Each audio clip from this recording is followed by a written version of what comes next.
Olá, galerinha do sexto ano. Hoje eu trago para vocês mais uma aula de português, tá bom? Nós paramos na página 16 do módulo 4. Então vamos lá.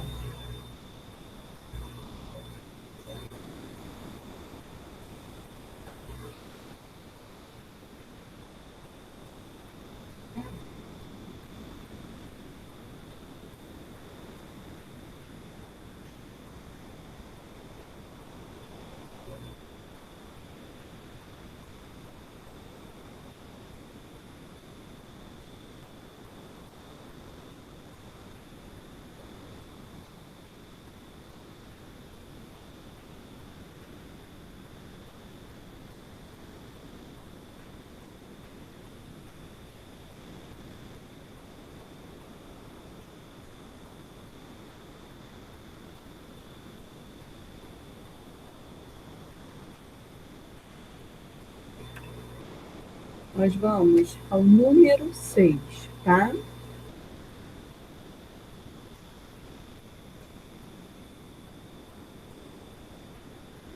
Só um minutinho.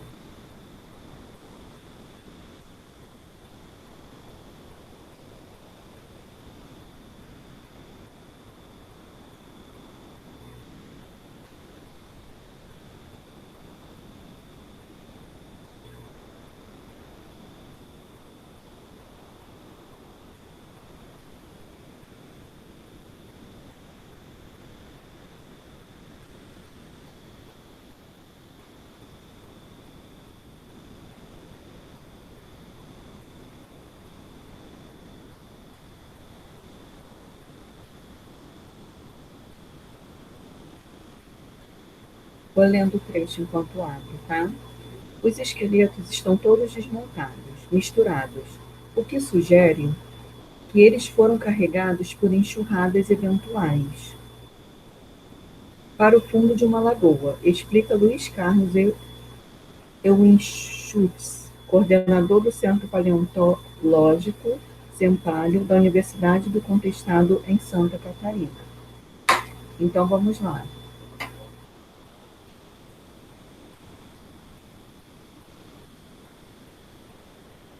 Qual é a importância de citar falas de especialistas como o coordenador do Sempalho em um texto como o que foi lido? Então, como a gente já viu, a fala de especialistas passam uma certa credibilidade ao texto, tá? Traz veracidade a esse texto, tá bom? Em relação às características do texto de divulgação científica, analise V nas alternativas verdadeiras e F nas falsas. Então vamos lá, deixa eu aproximar aqui um pouquinho.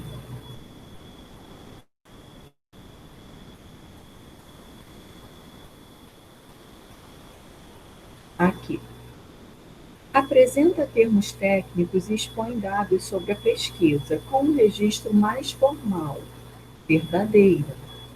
Emprega o registro informal com marcas de subjetividade, indicando o posicionamento do autor em relação ao assunto abordado. Falso. Utiliza falas de especialistas para dar mais credibilidade às informações apresentadas. Como nós acabamos de ver, verdadeiro. Narra acontecimentos do cotidiano, publicados em veículos jornalísticos.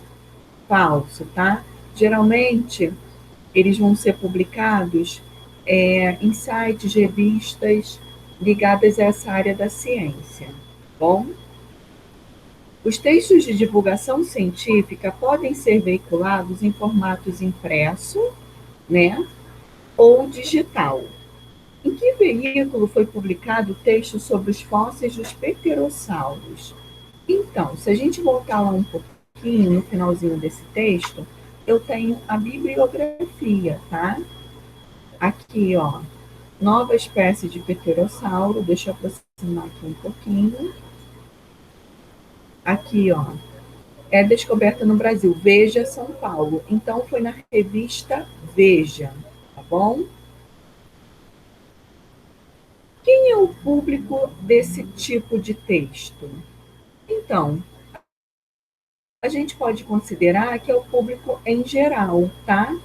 Mas, de certa forma, se é um texto de divulgação científica, quem se interessa por ciência vai gostar mais desse tipo de texto, tá? A gente vê que nesse tipo de texto a gente vê algumas descobertas científicas, né? Como a gente viu, descobertas arqueológicas, né?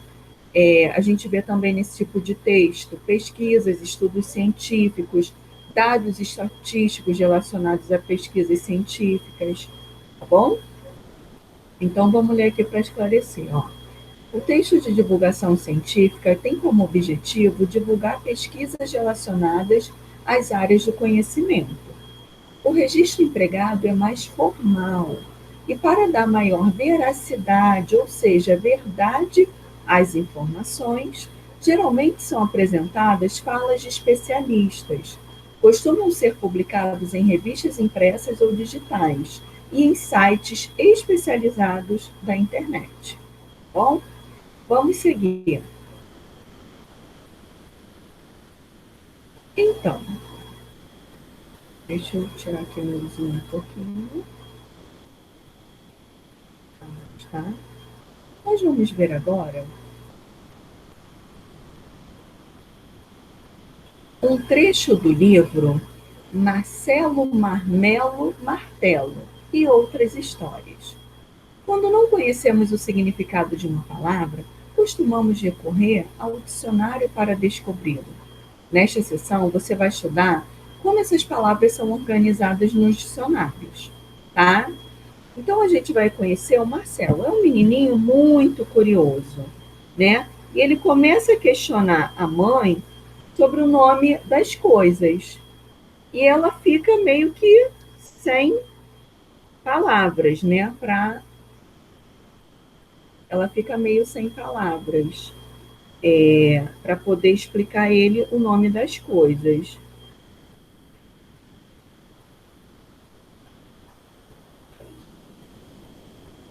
Então, assim, há alguns questionamentos relacionados a isso, né? Por que mesa é mesa? Por que ventilador é ventilador? Né? Por que tem esses nomes? Algumas palavras são atribuídas até ao sentido de outras que elas são derivadas, né? Então fica mais fácil entender o porquê do nome, como é o caso do ventilador, que tem a ver com o vento, né? Então, assim, ó, vamos lá. Uma vez, Marcelo cismou com o nome das coisas. Mamãe, por que eu me chamo Marcelo? Ora, Marcelo, foi o nome que eu e seu pai escolhemos. Oh. E por que não escolheram Martelo?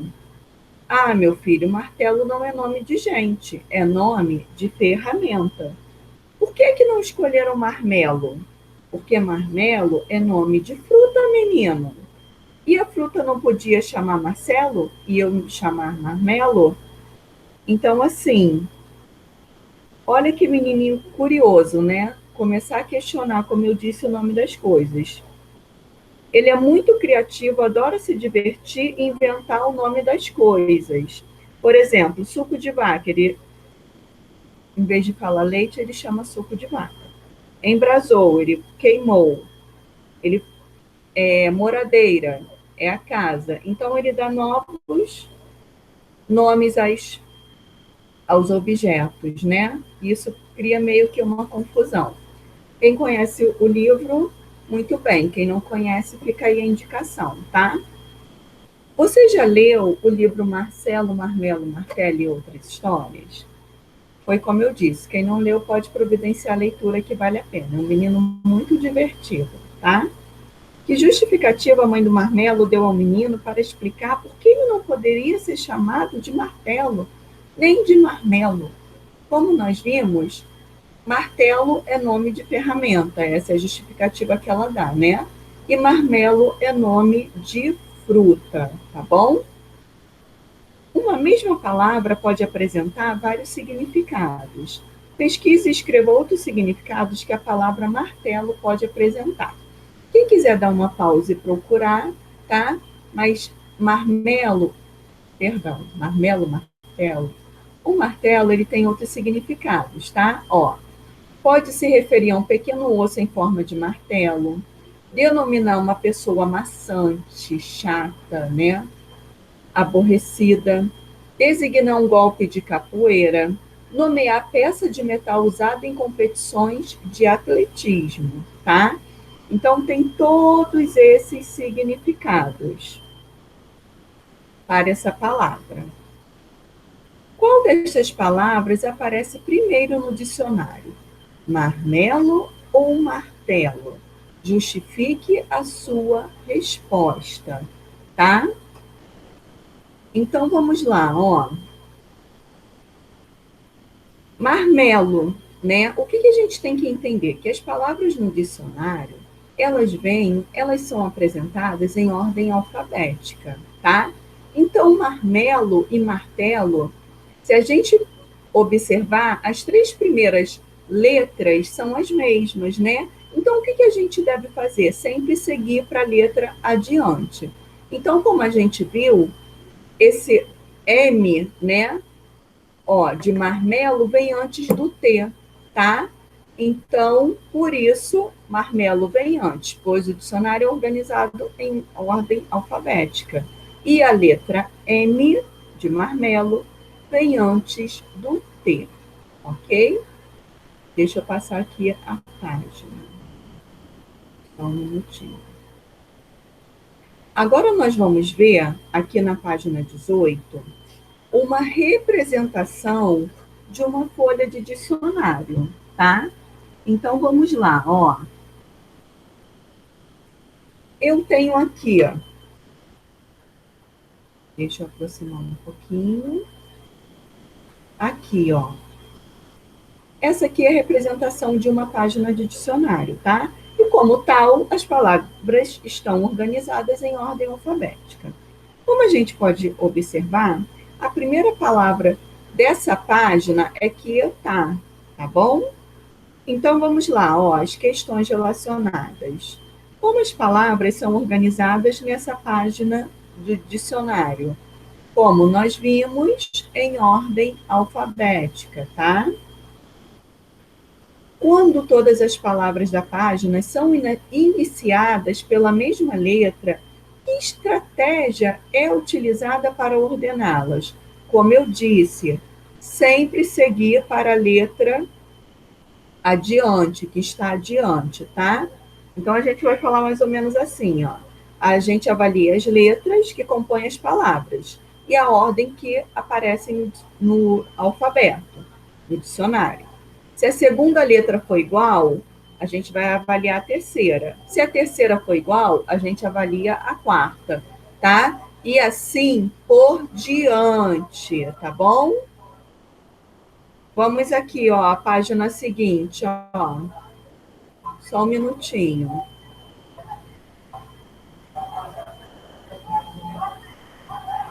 Aqui, ó. Primeira questão. Enumere as palavras abaixo de acordo com a ordem que aparecem na página do dicionário, tá?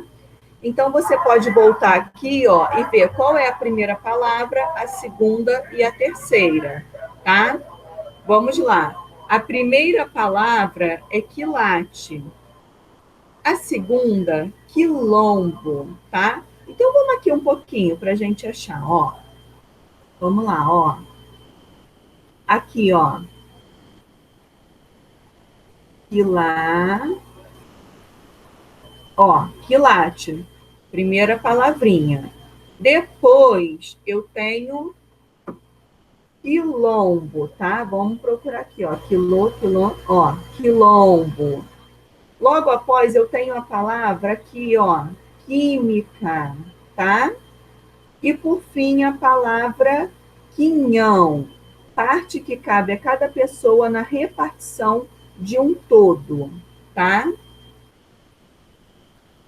Cada palavra registrada no dicionário, com seus respectivos significados, é chamada verbete, tá? Ou seja, a palavrinha dentro do dicionário, com os seus significados, não se chama mais palavra, ela se chama verbete. De que forma é possível identificar os diferentes significados de uma mesma palavra no dicionário? Por meio dos números, tá? Voltando aqui na página anterior, ó, vou pegar a palavra químico. Tem o 1 relativo à química e o 2 profissional formado em química, tá? Então, por meio desses números, a gente vê o significado. Além dos significados, o que mais nós podemos encontrar? A classe gramatical da palavra, se é um substantivo, um verbo ou um adjetivo, a separação silábica, a sílaba tônica, tá bom? E o emprego em algumas frases, tá bom? Quais verbetes aparecem mais de uma vez na página do dicionário? Então, a gente vai ver aqui, ó. Quilo apareceu 2 vezes e quina apareceu 3 vezes, tá bom? Que recurso é utilizado para distingui-los dos dois demais verbetes? Aparecem números sequenciais após a entrada do verbete, tá? Por que essas palavras tiveram mais de uma entrada no dicionário? Porque, apesar de ter a mesma grafia, são palavras de origem diferente, tá? Ou seja, não tem relação de sentido entre essas duas definições. Na parte superior da página do dicionário, aparece em destaque uma palavra. Que palavra é essa e qual a sua função? Como eu disse, é a primeira palavra, tá? É quietar. Sua função é indicar qual é o primeiro verbete da página, a primeira palavrinha da página, auxiliando o leitor a identificar quais palavras serão registradas naquela página ali, tá? Como a gente viu, o dicionário apresenta palavras e seus significados. Essas palavras aparecem em ordem alfabética e não são flexionadas. Portanto, os verbos são grafados, são escritos no infinitivo, e os substantivos e adjetivos no masculino singular, tá? Provavelmente na sua definição você vai ver o feminino também. Além dos significados, os dicionários podem apresentar sinônimos, né, que são significados aproximados, antônimos, que são significados opostos, ortografia, pronúncia, classe gramatical e a etimologia das palavras, que é a origem das palavras, tá bom? Então, eu vou deixar como sugestão de atividade, a gente vai andar um pouquinho, tá? E vamos lá para a página 27, tá bom? Mais uma vez eu agradeço pela atenção de vocês e até a próxima aula. Tchau, tchau.